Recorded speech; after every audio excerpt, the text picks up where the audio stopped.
It is not enough for some mentally ill people to take the life of others. They need more to fulfill their self-appointed purpose.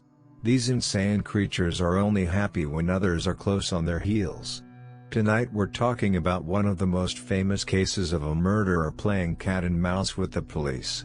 The Zodiac Killer is the pseudonym of an American serial killer who operated in Northern California from at least the late 1960s to the early 1970s.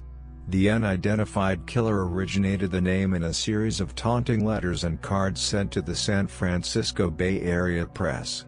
These letters included 4 cryptograms. The Zodiac murdered 5 known victims in Benicia, Vallejo, Napa County, and San Francisco, respectively, between December 1968 and October 1969. He targeted young couples, with 2 of the men surviving attempted murder. He also murdered a male cab driver. The Zodiac himself once claimed to have murdered 37 victims, and he has been linked to several other cold cases. The San Francisco Police Department marked the case inactive in April 2004, but reopened it at some point prior to March 2007. The case also remains open in the city of Vallejo, as well as in Napa County and Solano County. The California Department of Justice has maintained an open case file on the Zodiac murders since 1969. Although the Zodiac claimed to have committed 37 murders in letters to the newspapers, investigators agree on only 7 confirmed victims, 2 of whom survived. The first murders widely attributed to the Zodiac Killer were the shootings of high school students Betty Lou Jensen and David Arthur Faraday on December 20, 1968, on Lake Herman Road, just inside Benicia city limits. The couple were on their first date and planned to attend a Christmas concert at Hogan High School about 3 blocks from Jensen's home. The couple instead visited a friend before stopping at a local restaurant and then driving out on Lake Herman Road. At about 10:15 p.m., Faraday parked his mother's Rambler in a gravel turnout, which was a well-known lover's lane. Shortly after 11 p.m., their bodies were found by Stella Borjas, who lived nearby. The Solano County Sheriff's Department investigated the crime but no leads developed. Utilizing available forensic data, Robert Graysmith postulated that another car pulled into the turnout, just prior to 11 p.m. and parked beside the couple. The killer apparently exited the second car and walked toward the Rambler, possibly ordering the couple out of the Rambler. Jensen appeared to have exited the car first, yet when Faraday was halfway out, the killer apparently shot him in the head. The killer then shot Jensen 5 times in the back as she fled. Her body was found 28 feet from the car. The killer then drove off. Just before midnight on July 4, 1969, Darlene Ferrin and Michael Maju drove into the Blue Rock Springs Park in Vallejo, 4 miles from the Lake Herman Road murder site, and parked. While the couple sat in Ferrin's car, a second car drove into the lot and parked alongside them but almost immediately drove away. Returning about 10 minutes later, this second car parked behind them. The driver of the second car then exited the vehicle, approaching the passenger side door of Ferrin's car, carrying a flashlight and a 9mm Luger. The killer directed the flashlight into Maju's and Ferrin's eyes before shooting at them, firing 5 times. Both victims were hit, and several bullets had passed through Maju and into Ferrin. The killer walked away from the car but upon hearing Maju's moaning, returned and shot each victim twice more before driving off. On July 5, 1969, at 12:40 a.m., a man phoned the Vallejo Police Department to report and claim responsibility for the attack. The caller also took credit for the murders of Jensen and Faraday 6.5 months earlier. Police traced the call to a phone booth at a gas station at Springs Road in Tuolumne. Located about 3/10 of a mile from Ferrin's home and only a few blocks from the Vallejo Police Department. Ferrin was pronounced dead at the hospital. Maju survived the attack despite being shot in the face, neck and chest. Maju described his attacker as a 26 to 30-year-old, 195 to 200 pound or possibly even more, 5 foot 8 inch white male with short, light brown curly hair. On August 1, 1969, 3 letters prepared by the killer were received at the Vallejo Times-Herald, the San Francisco Chronicle, and the San Francisco Examiner. The nearly identical letters, subsequently described by a psychiatrist to have been written by someone you would expect to be brooding and isolated, took credit for the shootings at Lake Herman Road and Blue Rock Springs. Each letter also included 1/3 of a 408-symbol cryptogram which the killer claimed contained his identity. The killer demanded they be printed on each paper's front page or he would cruise around all weekend killing lone people in the night, then move on to kill again. Until I end up with a dozen people over the weekend. The Chronicle published its third of the cryptogram on page 4 of the next day's edition. An article printed alongside the code quoted Vallejo Police Chief Jackie Stiltz as saying we're not satisfied that the letter was written by the murderer, and requested the writer send a second letter with more facts to prove his identity. The threatened murders did not happen, and all 3 parts were eventually published. On August 7, 1969, another letter was received at the San Francisco Examiner with the salutation, "Dear Editor, this is the Zodiac speaking." This was the first time the killer had used this name for identification. The letter was a response to Chief Stiltz's request for more details that would prove he had killed Faraday, Jensen, and Farron. In it, the Zodiac included details about the murders which had not yet been released to the public, as well as a message to the police that when they cracked his code they will have me. On August 8, 1969, Donald and Betty Hardin of Salinas, California, cracked the 408-symbol cryptogram. It contained a misspelled message in which the killer seemed to reference the most dangerous game. The author also said he was collecting slaves for his afterlife. No name appears in this decoded text.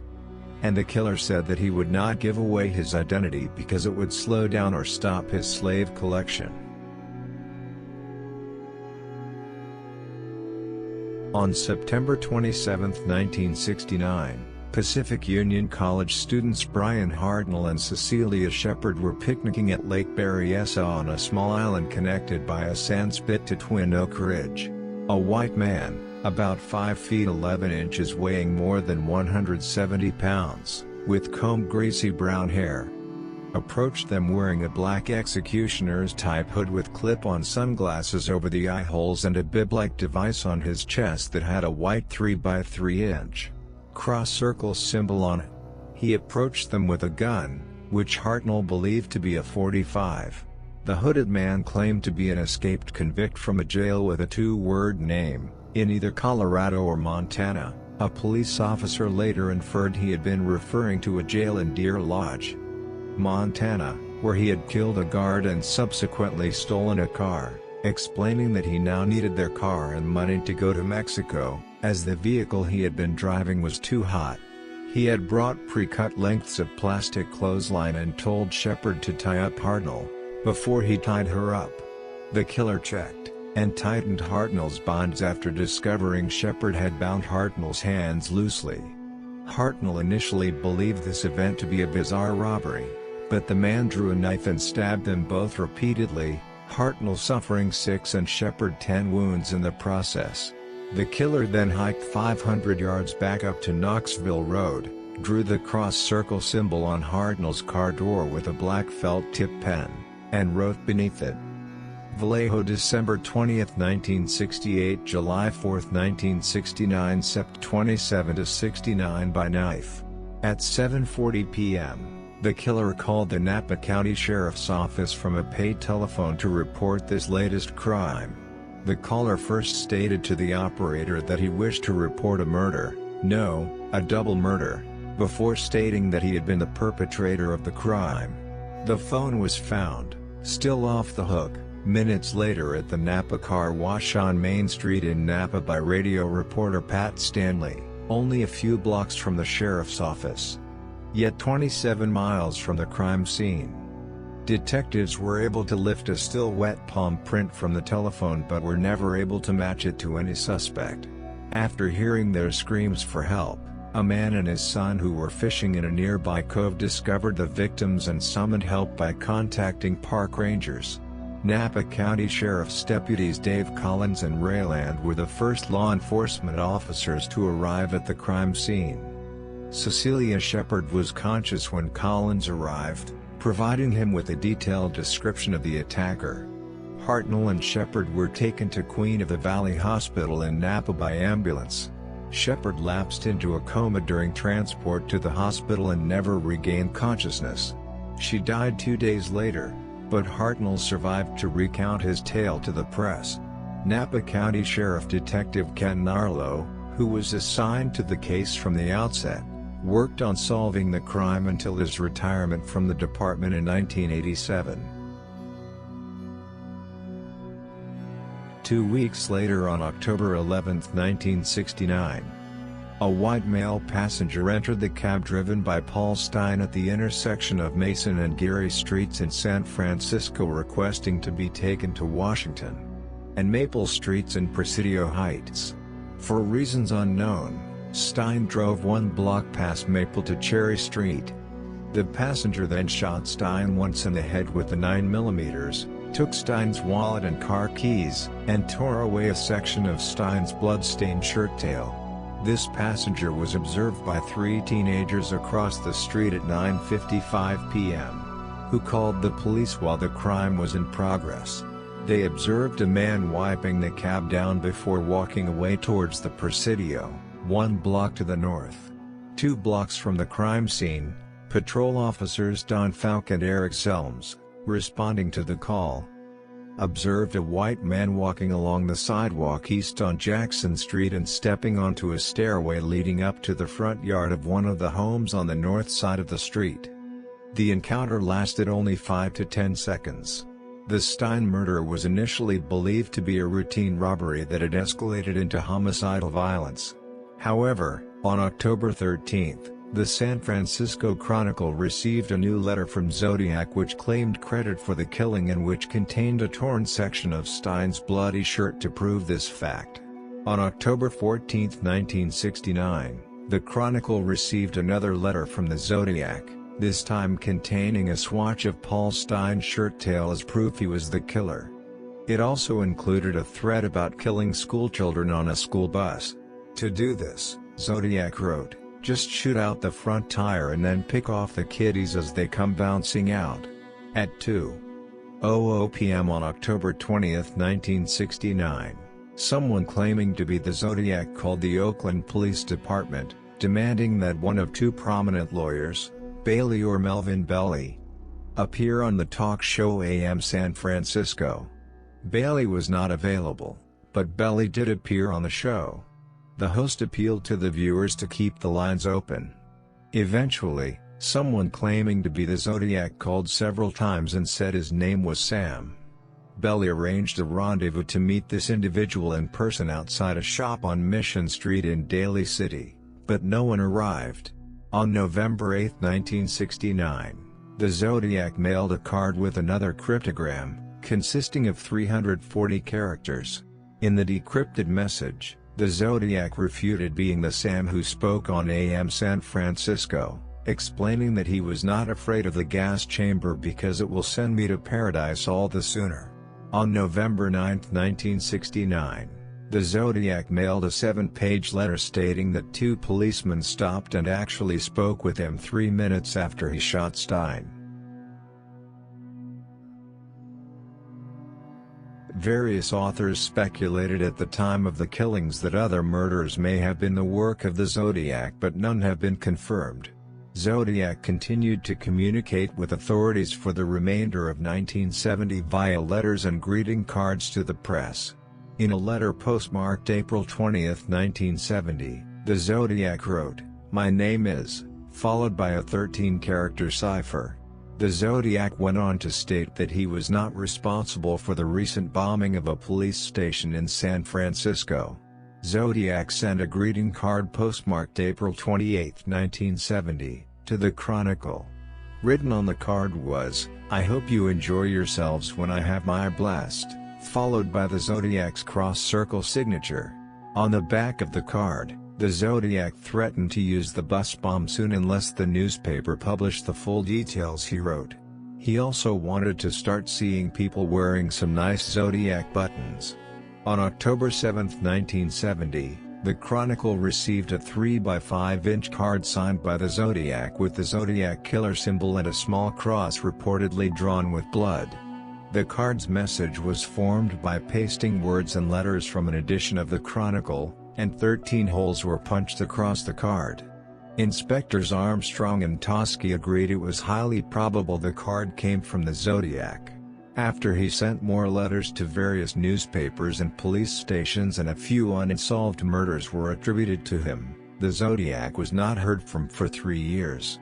The Chronicle then received a letter from the Zodiac, postmarked January 29, 1974, praising The Exorcist as the best satirical comedy that I have ever seen.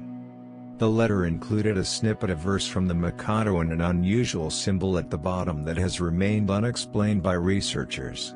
Zodiac concluded the letter with the score, "Me, 37, police, 0." In April 2004, the San Francisco Police Department marked the case inactive, citing caseload pressure and resource demands, effectively closing the case. However, they reopened their case sometime before March 2007. The case is open in Napa County and in the city of Riverside. In May 2018, the Vallejo Police Department announced their intention to attempt to collect the Zodiac Killer's DNA from the back of stamps he used during his correspondence. The analysis, by a private laboratory, was expected to check the DNA against GED match. It was hoped the Zodiac Killer may be caught in a similar fashion to the Golden State Killer Joseph James D'Angelo. In May 2018, a Vallejo police detective said that results were expected in several weeks. However, as of February 2021, no results have been reported. To this day, it has never been clarified who was responsible for these horrific crimes. Although there were suspects every now and then, the Zodiac managed to mislead the police for decades.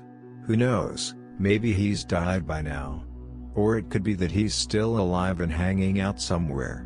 If you are further interested in the mystery of the Zodiac Killer, inquire about the countless books and film adaptations that have been made over the years. It remains one of the weirdest series of murders of the 20th century. We hope you enjoyed tonight's episode. Please do us a favor and like the video and subscribe to our channel. We know it's annoying to point out, but there is no other way to better support us. We want to keep improving and create great content for you. Have a nice and calm night shift.